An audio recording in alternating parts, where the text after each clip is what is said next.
সবাই নিশ্চয়ই ভালো আছেন। আজকে আপনাদের অ্যাসাইনমেন্ট ক্লাস 9-এর ম্যাথের অ্যাসাইনমেন্টের আপনাদের 4টা সংক্ষিপ্ত প্রশ্ন দেওয়া ছিল, আর হচ্ছে একটা সৃজনশীল যেটা সেট এবং ফাংশনের সমন্বিত, আর একটা চিত্র নিয়ে আমি আলোচনা করেছি আমার একটা ভিডিওতে। আমি আরেকটা চিত্র নিয়ে জাস্ট হালকা একটু আলোচনা করবো যে আসলে এটার ক্ষেত্রফল আসলে কীভাবে বের করবো, অথবা এটার জন্য 3টা প্রশ্ন ছিল। একটা ছিল maybe P O Q, O P Q এর ক্ষেত্রফল বের করা, এর ক্ষেত্রফল বের করব। একটা হচ্ছে এই পুরো সুষম বহুভুজের আপনাদের বলছে ক্ষেত্রফল বের করতে। এটা ছিল একটা প্রশ্ন, এটা ছিল আরেকটা প্রশ্ন, সুষম বহুভুজের ক্ষেত্রফল নির্ণয়। ওকে, ক্ষেত্রফল নির্ণয়। সো আর আরেকটা প্রশ্ন হচ্ছে যে আপনাদের বিবৃতিমূলক প্রশ্ন দেওয়া আছে যে আসলে কোনটা সুষম বহুভুজের ক্ষেত্রফল বা অনিয়মিত বহুভুজের ক্ষেত্রফল আঁকা কোনটা তোমাদের কাছে সহজ বলে মনে হয়, বা কোনটা সহজ, যার কাছে যার মতামত জানতে চাইছে। সো এটার দিকে একটু খেয়াল করেন। এখানে আমরা একটা চিত্র আঁকছি, মানে এই চিত্রই দেওয়া ছিল।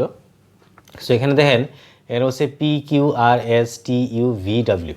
সো এখানে ও থেকে যে পি এর দূরত্ব, হ্যাঁ, এখানে বাহু আছে কয়টা দেখেন একটু খেয়াল করেন, যে 1টা 2টা 3টা 4টা 5টা 6টা 7টা 8টা। তাহলে আমরা এটাকে বলতে পারি এটা একটা অষ্টভুজ। ওকে, তাহলে এটা যদি একটা অষ্টভুজ হয়, আমাদের একটা জিনিস যেটা সেটা হচ্ছে বৃত্তের কেন্দ্রে আমাদের থাকে হচ্ছে 360 ডিগ্রি, মানে হচ্ছে 360 ডিগ্রি, আমরা সবাই জানি। তাহলে আমাদের প্রথম প্রশ্ন হচ্ছে যে এই ওপি কিউ এর আমরা ক্ষেত্রফল বের করব। তো দেখেন, ক্ষেত্রফল বের করার জন্য আমরা প্রথম কথা হচ্ছে এখানে এই অ্যাঙ্গেলগুলো বের করতে হবে। আসলে এই অ্যাঙ্গেলটা কত, মানে হচ্ছে এখানের এই অ্যাঙ্গেলটা কত, বা এই অ্যাঙ্গেলগুলো আসলে কত ডিগ্রি করে আছে।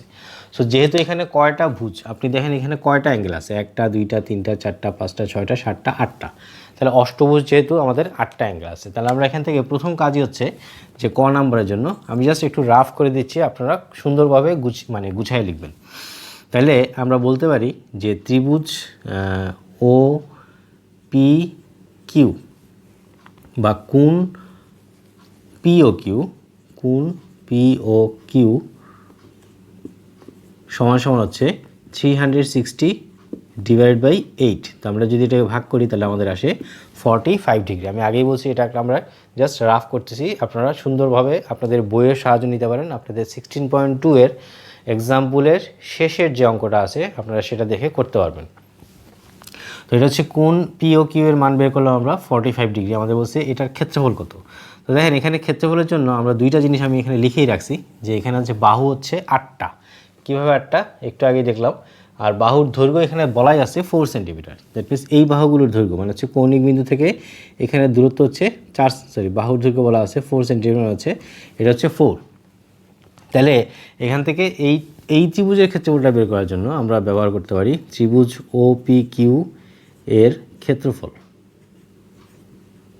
দেন ক্ষেত্রফল হচ্ছে আমরা সূত্র জানি হাফ ইন্টু বাহুর দৈর্ঘ্য, দ্যাট মিনস এ। তাহলে এ ইন্টু এ সাইন থিটা। থিটা মানে হচ্ছে এখানে কত ডিগ্রি, আমরা লিখবো এখান থেকে 45 ডিগ্রি। তাহলে এর মান আমরা জানি 4, এর মান 4, এর হচ্ছে সাইন 45 ডিগ্রি মান এখানে বসায় দিতে পারেন 1/√2। তাহলে এই 2 দিয়ে একটা 4কে কাটতে পারি আমরা 2। তাহলে দেখেন এখানে লিখতে পারবো যে 2 × 4 /√2। তাহলে এই 2 এর পরিবর্তে আমরা কিন্তু লিখতে পারি যে √2 × √2 × 4 /√2। একটা √2 একটা √2 কাটা আমাদের আনসার হচ্ছে 4√2 বর্গ সেন্টিমিটার। আমি জাস্ট রাফ একটা জিনিস দেখালাম, আপনারা আপনাদের যেভাবে সুন্দর হয় সেভাবে সুন্দর করে বইয়ের সাহায্য নেবেন, টেক্সট বইয়ের সাহায্য নেবেন।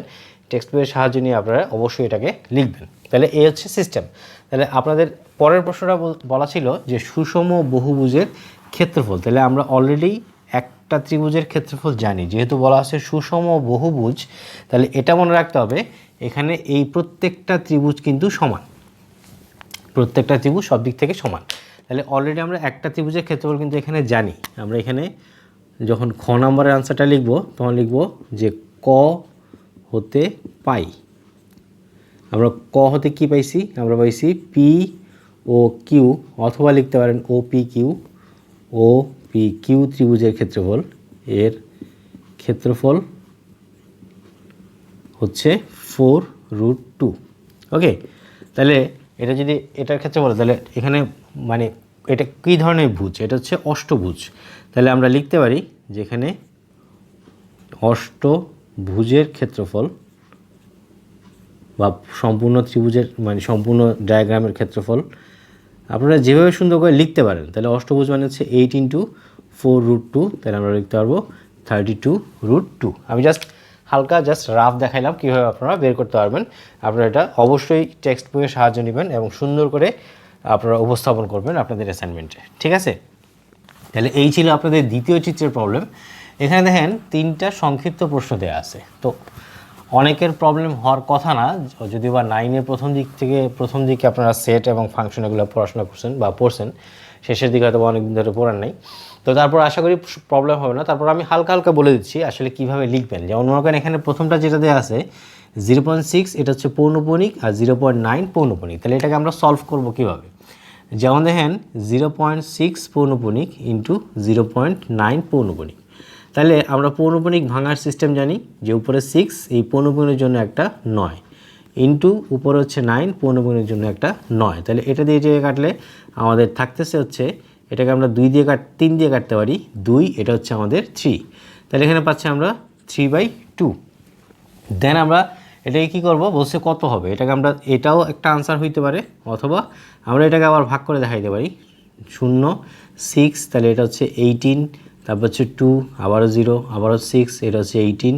দ্যাট মিনস এটা চলতেই থাকবে 2 0 18, এটা চলতেই থাকবে, এটা শেষ হবে না। ওকে, তাহলে আমরা বলতে পারি যে সমান 0.6 একটা পৌনঃপুনিক দিতে পারি, মানে হচ্ছে এটা আনসার 0.6 পৌনঃপুনিক। ওকে, তাহলে এটা খুবই সহজ, এটা অবশ্যই পারবেন, না পারার মতো অঙ্ক না। তারপরের অঙ্ক দেখেন এখানে বলছে যে এটাকে আবৃত দশমিকে প্রকাশিত মান কত। তাহলে 2 নম্বর প্রশ্ন, প্রথম কথা হচ্ছে এটা একটা সমস্ত মানে মিশ্র ভগ্নাংশ। তো এটাকে প্রথমত আমরা ভাঙবো। কীভাবে ভাঙবো? আমরা ভাঙার সিস্টেম জানি যে এটা দিয়ে এটাকে গুণ করব, গুণ করে এটার সাথে যোগ করে দেব। তাহলে যোগ করে দিলে আমরা কি লিখতে পারি? আমরা চাইলে ভেঙে এভাবে লিখতে পারি যে 37 × 32 প্লাস 21। তাহলে সমান 37 × 32 প্লাস 21, তাহলে আমাদের আসে 1205 101205/37। তো এটাকে আমরা এখন ভাগ করব 1205। তো প্রথম কথা হচ্ছে দেখেন 120-এর মধ্যে যদি আমরা 37 দিয়ে যদি ভাগ করি, 120-কে যদি আমরা 37 দিয়ে ভাগ করি তাহলে কতবার যাবে? আমাদের যাবে হচ্ছে 3 বার। তাহলে 3 দিয়ে করলে দেখেন 3 × 7 = 21, আর 3 × 3 = 9, আর 2 হচ্ছে 11, 111। এখান থেকে আমরা বিয়োগ করলে পাবো, এখানে পাচ্ছি 9, তাহলে এটা হয়ে গেল আমাদের 95। দেখেন 95-কে আমরা 37-কে মাত্র 2 বার দিতে পারবো। আমরা যদি 2 বার দিই তাহলে এখানে পাবো আমরা 74, তাহলে এখানে পাচ্ছি 1, এখানে পাচ্ছি আমরা 2। তাহলে দেখেন আর তো কিছুই নাই, তাহলে আমরা কী করবো? এরপরে একটা দশমিক দিব। দশমিক যদি দেই এখানে একটা শূন্য দিলে দেখেন এটাকে আমরা 5 বার দিতে পারবো। 5 × 7 = 35, তারপর হচ্ছে 3 × 5 = 15, আর 3-এ হচ্ছে আমাদের 18, 185। তাহলে আবারও 5 বিয়োগ করে দেন, তাহলে বিয়োগ করলে এখানে পাচ্ছি আমরা 10 থেকে আর গেলে হচ্ছে 2, তাহলে 25। তাহলে দশমিকের জন্য একটা 0 নিয়ে আসেন। এবার দেখেন আমরা 6 বার দিতে পারবো। 6 × 7 = 42, 2, তারপর হচ্ছে আপনাদের 3 × 6 = 18, 18 আর 4 হচ্ছে 22। তাইলে আবার যদি বিয়োগ করেন এখানে পাচ্ছেন 8, এখানে পাচ্ছেন আপনারা 4 থেকে 2 গেলে 2, দ্যাট মিনস 280। দেখেন এখন আমরা 7 বার দিতে পারবো। 7 × 7 = 49, 9, তারপর হচ্ছে 3 × 7 = 21, 21 আর 4 হচ্ছে আপনাদের 24। ঠিক আছে, 7 × 7 = 49, 3 × 7 = 21, 24। তাহলে এখানে পাচ্ছেন আপনি এখানে পাচ্ছেন আপনি 7 থেকে 3 গেলে, সরি আমি মনে এখানে কিছু একটা ভুল করলাম। 3 × 7 = 21, 21 আর 4, 21 আর 4 হচ্ছে 25। ওকে, যেমন 7 × 37, 37 × 7, দ্যাট মিনস 259। তাহলে 1 এখানে পাচ্ছেন আপনি 7 থেকে 5 গেলে 2, আবারও 0। তো দেখেন এই অংশ আর এই অংশ সমান, তাহলে আমি যদি আবারও ভাগ করি তাহলে আবার আমি 5 দিয়ে দিতে পারবো, আমরা পাবো 185। আবারও যদি বিয়োগ করেন তাহলে পাবেন 250, আবারও দিতে পারবো 6 দিয়ে। তারপর সে এটাকে এভাবে ভাগ করতে থাকলে এভাবে চলতেই থাকবে। এভাবে ভাগ করলে এখানে আবারও আসবে 280, আবার ভাগ করবে এখানে আসবে 7। দ্যাট মিনস দেখেন পরপর আমাদের 3টা সংখ্যা কমন আসতেছে, মানে হচ্ছে 5 6 7। একটু খেয়াল করে দেখেন যে 5 6 7, এরপরও 5 6 7, এটা চলতেই থাকবে 5 6 7 5 6 7 এভাবে। তো আপনারা একটু এভাবে 2টা স্টেপ ভাগ করে দেখাইতে হবে। দেখানোর পর আপনার আনসার যেটা লিখবেন যে এটা হচ্ছে আমাদের 32.567, এই 2টা সংখ্যার উপর আমরা পৌনঃপুনিক দিয়ে দিব। ওকে, খুবই সিম্পল, আমরা আশা করি পারবো। অবশ্যই টেক্সট বই দেখবেন, আপনাদের যে বোর্ড বই আছে সেটা দেখে করবেন। নেক্সট সলিউশন বলছে যে n সমান 2p - 3, p এর মান অবশ্যই n দিয়ে বোঝা হচ্ছে ন্যাচারাল নাম্বার, স্বাভাবিক সংখ্যা। n স্কোয়ারকে 4 দ্বারা ভাগ করলে ভাগশেষ কত হবে? সো আমরা কীভাবে করবো দেখেন, এখানে যেটা দেয়া আছে আমরা সেটা প্রথমত লিখব যে n সমান 2p - 3, যেখানে বলাই আছে যে p belongs to natural number. ঠিক আছে, তো ন্যাচারাল নাম্বার বলতে আমরা কি বুঝি? ন্যাচারাল নাম্বার হচ্ছে 1 2 3 4 5 6 যেগুলো আছে স্বাভাবিক সংখ্যার ডেফিনেশন আমরা জানি যে 0 চেয়ে বড় যত ধনাত্মক সংখ্যা যেগুলো আছে সেগুলো সবই হচ্ছে স্বাভাবিক সংখ্যা। তাহলে এটাকে যদি আমরা বর্গ করি, আমাদেরকে বলছে এটাকে বর্গ করার জন্য, তাহলে n স্কোয়ার সমান 2p - 3 হোল স্কোয়ার। তাহলে এটাকে যদি বর্গ করে লিখি তাহলে আমরা লিখতে পারবো 4p স্কোয়ার, এর হচ্ছে আপনাদের 12p + 9, that means a square minus 2ab, 2 into a into b, তাহলে 3 × 6 7 × 12p। তাহলে এটা এখান থেকে আমরা সর্বোচ্চ যেটা করতে পারি 4p কমন নিতে পারি, তাহলে আমরা পাবো p - 3 + 9। আচ্ছা, তাহলে এটাকে আর কিছু করার দরকার নেই। তাহলে ন্যাচারাল নাম্বার বলতে আমরা কি বুঝি? আমরা বলছি যে n সমান 1 2 3 4 ডট ডট বসিয়ে। তাই দেখেন n এর মান যদি আমরা 1 বসাই এখানে তাহলে কি পাচ্ছি? n স্কোয়ারের মান কি পাবো? n স্কোয়ারের মান পাবো 4 × 1 1 - 3 + 9, তাহলে কি পাচ্ছি? দেখেন 4 একে 4, এখান থেকে গেলে হচ্ছে -2, তাহলে এখানে পাচ্ছি -8 + 9 সমান হচ্ছে 1। এখন যদি আপনি 4 দ্বারা এটাকে যদি ভাগ করেন, 4 দিয়ে যদি এটাকে ভাগ করেন তাহলে আমরা কী পাবো? যেমন দেখেন 4/1, তাহলে ভাগ করলে আমরা কি পাচ্ছি? 1কে তো ভাগ করা যাবে না, এখানে দশমিক আনতে পারবো না আমরা, 4 0 0, দ্যাট মিনস ভাগশেষ হচ্ছে 1, দ্যাট মিনস আমাদের ভাগশেষ 1। আবার দেখেন যদি আমরা n এর পরিবর্তে যদি 2 বসাই, তাহলে n এর পরিবর্তে 2 বসলে n স্কোয়ার সমান লিখতে পারবো 4 × 2, তাহলে 2 - 3 + 9, তাহলে এখানে কত আসে আমাদের আসে এখানে 4 2 8 -8 + 9, তাহলে কথা একটাই ঘুরে ফিরে আমাদের এখানেও 1, তাহলে 1কে ভাগ করলে আমাদের ভাগশেষ 1ই থাকবে। যদি আমরা n সমান 3 বসাই দিই এখানে, তাহলে n স্কোয়ার সমান 4 × 3, তাহলে 3 - 3 + 9, দেন এটা হচ্ছে 3 আর 4 গুণ করলে হচ্ছে 12, এটা হচ্ছে 0, তাহলে এটা 0 সমান হচ্ছে 9। তাহলে 9কে যদি আমরা ভাগ করি তো খেয়াল করে দেখেন 4 দ্বারা যদি আমরা 9কে ভাগ করি, 4 2 8, ভাগশেষ হচ্ছে আমাদের 1। এইভাবে আপনি কয়েকটা স্টেপ দেখাইতে পারেন, আপনাদের ইচ্ছা। n = 4, হ্যাঁ, তাহলে n স্কোয়ার = 4 × 4, তাহলে 4 - 1 + 9, তাহলে এখানে কত থাকে? 4 4 16, এর হচ্ছে এটা 3, তাহলে 16 + 9, তাহলে এখানে 25, তাহলে এটাকেও যদি আপনি 4 দিয়ে ভাগ করেন দেখেন 4 6 24, আমাদের ভাগশেষ হচ্ছে 1। দ্যাট মিনস আমরা যদি এই n এর মান মানে হচ্ছে 2p - 3কে যদি মানে n স্কোয়ারকে যদি 4 দ্বারা ভাগ করি তাহলে প্রতি ক্ষেত্রে আমাদের ভাগশেষ থাকবে 1।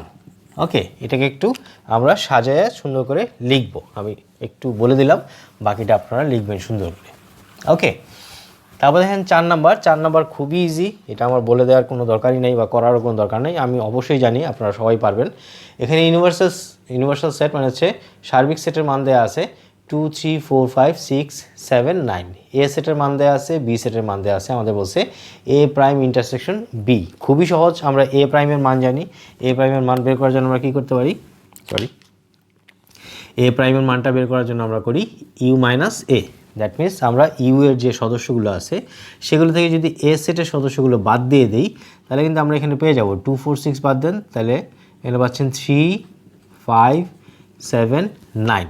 বি সেটের মান আপনারা জানেন, জাস্ট দুইটাকে যদি আমরা ইন্টারসেকশন করি তাহলে আমরা এখান থেকে পাবো যেটা সেটা হচ্ছে যেহেতু কমন, শুধুমাত্র কমন, তাহলে 3 5 7। দেখেন 3 5 7, দ্যাট মিনস আনসার হচ্ছে 3 5 7। এটাকে আমরা একটু সাজিয়ে লিখে দিব। ওকে, অবশ্যই সবাই পারবেন, এটা খুবই সহজ, আপনারা জানেন এবং করে আসছেন। আচ্ছা, এই প্রশ্নে দেখেন এখানে সৃজনশীল এটাই বলছে, এটা আপনাদের সেকেন্ড চ্যাপ্টারের অঙ্ক, মানে হচ্ছে ফাংশন এবং সেট মিক্সড করা আছে। সো এটা বলছে F of x equal to x cube plus k x square minus 4x minus 12। এখানে একটা ফাংশন দেওয়া আছে। এটা বলছে এক্স বিলংস টু এন, মানে হচ্ছে এক্সের মান যদি স্বাভাবিক সংখ্যা হয় তাহলে x square is greater than 3 and x cube is less than equal 133কে তালিকা পদ্ধতিতে প্রকাশ করো। সো তালিকা পদ্ধতিতে আমরা কীভাবে প্রকাশ করি তাও আমরা জানি, আমাদের মেইন বইয়ে, আমি বারবারই বলতেছি মেইন বইয়ে ফলো করবেন, মেইন বইয়ে সব কিছুই দেওয়া আছে। তো দেখেন এটাকে যদি আমরা লিখি তো এটা দিয়ে আসলে কি বোঝায় আমি করে দিব না, আমি জাস্ট বুঝাই দিব, আপনারা নিজে নিজে লিখবেন। তো এখানে এক্সের মান এমনগুলোই নিব, যেহেতু বলছে এক্সের মান সবই ন্যাচারাল নাম্বার, তাহলে এমন মানগুলোই নিব যেগুলো এই দুইটা শর্ত মানবে। শর্ত মানবে বলতে এক্সের মানটা এমনই হবে যেটা 3-র চেয়ে বড় হবে, আবার এটার সমান অথবা তার চেয়ে ছোটো হবে। তাহলে আমি একটু দেখাই, আমরা যদি এনের মান, এক্সের মান যদি 1 বসাই, এক্সের মান যদি আপনি 1 বসান তাহলে এখানে পাচ্ছেন কি, আপনি পাচ্ছেন 1 স্কোয়ার ইজ গ্রেটার দেন 3, আরেকটা পাচ্ছেন হচ্ছে 1 cube is less than equal 130। কিন্তু এটা গ্রহণযোগ্য না। কেন গ্রহণযোগ্য না? কারণ 1 স্কোয়ারের মান হচ্ছে 1, যেটা 3-র চেয়ে বড় না, তাহলে এই মান গ্রহণযোগ্য হবে না। এনের জায়গায় যদি আপনি 2 বসান তাহলে দেখেন এখানে হচ্ছে 2 স্কোয়ার, মানে হচ্ছে 4 is greater than 3 is less দেন, এখানে যদি আপনি 2 বসাই, সরি 2ই তো বসাইলাম, তাহলে 2 বসালে এখানে হচ্ছে পাচ্ছি 8। এটা হচ্ছে, তাহলে এটা গ্রহণযোগ্য। কেন গ্রহণযোগ্য? কারণ 8-এর চেয়ে বড় এটা, আবার এটার চেয়েও এটা বড়, তাহলে এটা আমরা নিতে পারবো। যদি আমরা 3 বসাই, এন সমান যদি 3 বসাই তাহলে এখানে পাচ্ছি 9, এখানে পাচ্ছি আমরা 3-র চেয়ে বড়, এখানে দেখেন পাবো আমরা 27 ইজ লেস দেন ইকুয়াল 30, তাহলে এটাও ঠিক আছে 3-র জন্য। এন সমান যদি আমরা 4 বসাই তাহলে দেখেন 4 4 16 গ্রেটার দেন 3, তাহলে এখানে যদি 4 বসাই তাহলে পাবো আমরা 4 কিউব, তাহলে 64, তাহলে এটাও ঠিক আছে। আবার যদি এনের মান যদি 5 বসাই তাহলে এখানে পাচ্ছি আমরা 25 ইজ গ্রেটার দেন 3, এখানে পাচ্ছি 125 ইজ গ্রেটার দেন 136। যদি এনের মান আমরা 6 বসাই তাহলে পাচ্ছি এখানে 36, এটা ঠিক আছে। বাট এখানে যদি আমরা 6 বসাই তাহলে 3টা 6 গুণ করলে মানে আমরা পাবো 216, যেটা 130-এর সমানও না, এটা হচ্ছে ছোটও না। তাহলে আমরা কি পাইলাম দেখেন, এখানে 4টা মান আমরা নিতে পারবো। যদি এক্সের মান 2 হয়, 3 হয়, 4 হয়, 5 হয়।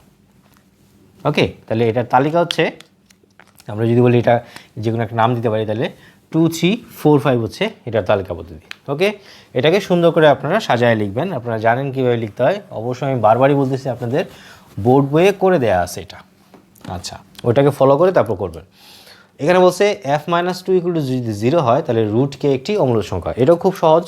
দেখেন আমরা এখানে f মাইনাস 2 আমাদের ফাংশন দেওয়া আছে, কি ফাংশনে বলা আছে যে f অফ এক্স সমান সমান x cube plus k x square minus 4x minus 12। Then আপনি কি করবেন, এখানে -2 বসাবেন। তাহলে f অফ -2 আমরা জানি কি করব, আমরা x এর জায়গায় -2 বসাই দেব। তাহলে -2 whole cube plus k into -2 whole square minus 4 into -2 minus 12। তাহলে এটা হচ্ছে -8, এটা হচ্ছে আমাদের প্লাস 4k, এটা হচ্ছে আমাদের প্লাস 8, এটা হচ্ছে -12। তাহলে এটা কাটা, তাহলে 4k মাইনাস 12 আমাদের বলছে কি যে এটা সমান সমান 0, মানে হচ্ছে আমরা বলতে পারবো 4k মাইনাস 12 ইকুয়াল টু 0। এটাও আপনাদের চ্যাপ্টারে দেওয়া আছে। তাহলে 4k সমান সমান হচ্ছে 12, তাহলে k এর মানটা কত আসে, এটা হচ্ছে 3। তো আপনারা বলছে রুট কে তাহলে কত আসলো, রুট কে সমান সমান হচ্ছে √3। তাহলে √3 একটি অমূল্য সংখ্যা, এটা আপনাদের একদম প্রথম চ্যাপ্টারে এক্সাম্পলে করা আছে যে √3 একটি অম্ল সংখ্যা আমরা কীভাবে প্রমাণ করি। এটা হচ্ছে আপনাদের ফাংশনের চ্যাপ্টারে একটা এক্সাম্পলে অঙ্কটা করেই দেয়া আছে, ওখান থেকে দেখে করতে পারেন। দুইটাকে আপনি কীভাবে উপস্থাপন করবেন এবং কীভাবে অ্যাসাইনমেন্টে সুন্দর করে লিখবেন সেটা হচ্ছে আপনার বিষয়। এখানে দেখেন 3 নাম্বার, তাহলে 3 নাম্বারটা বলছে যে প্রমাণ করো যে GA² = G(a⁻²)। তাহলে এখানে জি আমাদের কি দেয়া আছে, জি হিসেবে দেয়া আছে উদ্দীপকে, আমরা লিখবো এখানে উদ্দীপক হতে পাই G(a) 1 + a³ + a⁶ / a³। এটা হচ্ছে আপনাদের মেবি 1.2 এর বা 2.1 এর অনুশীলনীতে একটা অঙ্ক দেওয়া আছে। তো এখানে G(a²) মানে হচ্ছে আপনি জাস্ট যত জায়গায় এ আছে তত জায়গায় a² বসায় দিবেন, আর কিছুই না। a²⁶, এটা হচ্ছে a²⁻3। তাহলে এখানে কি পাচ্ছেন আপনি? এখানে পাচ্ছেন 1, এখানে পাচ্ছেন a⁶, এখানে পাচ্ছেন a⁻3 × 6, এটা হচ্ছে 6 × 12, এটা পাচ্ছেন a⁶। এটার কাজ শেষ। এখানে বলছে দেখেন আবার যে এটা হচ্ছে লেফট হ্যান্ড সাইড, তাহলে রাইট হ্যান্ড সাইডে কী দেওয়া আছে, বলা আছে G(a⁻²). তাহলে a⁻² বলতে বোঝায় যেটা, সেটা হচ্ছে যে আমরা এইভাবে বলতে পারি, তাহলে G(a⁻²). তাহলে এখানে যদি এটাকে মান বসাই তাহলে 1 প্লাস আমরা বলছি এই এর জায়গায় a⁻² বসায় দিব, -2^6, এখানে হচ্ছে a⁻²3। দেন আপনি এই যে a⁻² দিয়ে বোঝায় বেসিক্যালি 1/a²। ওকে, এটা হচ্ছে 1/a²⁶, এটা হচ্ছে 1/a²3। ওকে, তাহলে এটাকে যদি এখন ক্যালকুলেশন করেন তাহলে দেখেন উপরে আমরা পাবো কি 1 প্লাস এটা পাচ্ছি 1/a⁶, এখানে পাবো 1/a², এখানে পাবো 1/a²।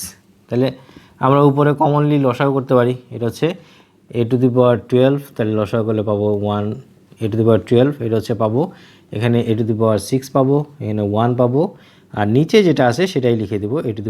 এখন দেখেন এটার সাথে এটা যদি আমরা উল্টায় দিই বা উল্টা করে যদি লিখি তাহলে কি লিখতে পারবো, আমরা লিখতে পারবো 1 + a⁶ + a⁴ divided by a⁴ into 1/a⁶। তাহলে এটা দিয়ে এটা কাটলে পাচ্ছি a⁶। একটু খেয়াল করে দেখেন আমাদের এই অংশ সমান হয়ে গেছে। মানে আমি জাস্ট রাফলি দেখাইলাম, আপনারা সুন্দর করে খাতায় যখন লিখবেন তখন সুন্দরভাবে গুছায় লিখবেন, যেভাবে আপনারা সৃজনশীল আনসার করেন সেভাবে। যে উদ্দীপক হতে পাইলাম এই ফাংশন, তারপর হচ্ছে লেফট হ্যান্ড সাইডের মান বসাবেন, রাইট হ্যান্ড সাইডের মান বসাবেন, এটা যে প্রমাণ হইল নিচে সমান দিয়ে প্রমাণিত করে দিবেন। তো ঠিক আছে, আশা করি দুইটা অ্যাসাইনমেন্টের কাজই আপনারা খুব ভালোভাবে বুঝতে পারছেন এবং সুন্দরভাবে লিখতে পারবেন আশা করি। তো এরপরও যদি কোনো ধরনের কোনো সমস্যা থাকে আমাকে অবশ্যই কমেন্টস বক্সে জানাই দিবেন। ঠিক আছে, তাহলে সেই পর্যন্ত ভালো থাকেন।